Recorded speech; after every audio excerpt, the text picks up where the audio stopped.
আমি একটু শুভময়দার কাছে আসি। শুভময়দা, রাহুল গান্ধীর বিশেষ করে বাংলা এবং বিহারে যে পরিস্থিতি, এটা কি একটা লস অফ ফেস না রাহুল গান্ধীর জন্য?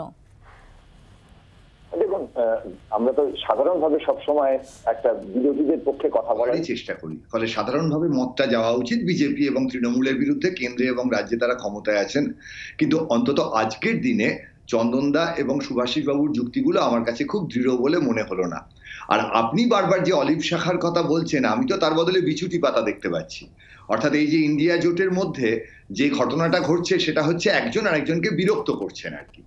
এই জায়গাটায় তারা যদি স্থিরতা আনতে না পারেন, সত্যিকারের আমাদের দেশে বিরোধী রাজনীতির দরকার, বিজেপির বিরুদ্ধে লড়াই করতে হবে, কিন্তু লড়াইটা করার জায়গায় প্রতিটা মুহূর্তে নীতিশ কুমারকে নেওয়া হলো, কারণ তখন ভালো মনে হয়েছিল। তিনি এবার 5 নম্বর বার ডিগবাজি খেলেন, 9 বার মুখ্যমন্ত্রী হয়েছেন। সেগুলো কি কংগ্রেস বা বামপন্থীরা জানতো না? নীতিশ কুমার তো প্রথম পাটনায় যখন মিটিং করলেন, তখন তো বামপন্থীরা সেখানে গেলেন।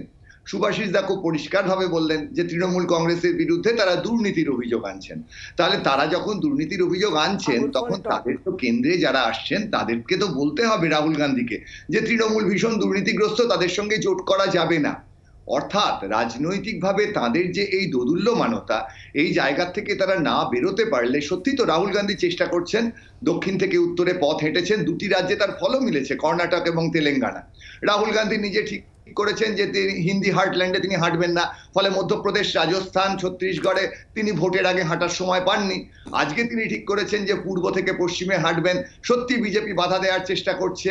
হেমন্ত বিশ্ব শর্মার ওখানে তার বিরুদ্ধে কেস হয়েছে, ধরলাম তৃণমূল বা বিজেপি কেউ ফালাফালা করে রাহুল গান্ধীর ছবিগুলো ছিঁড়ে দিয়েছে, খুবই খারাপ, কিন্তু তাদের রাজনৈতিক বক্তব্যটা তো রাখতে হবে।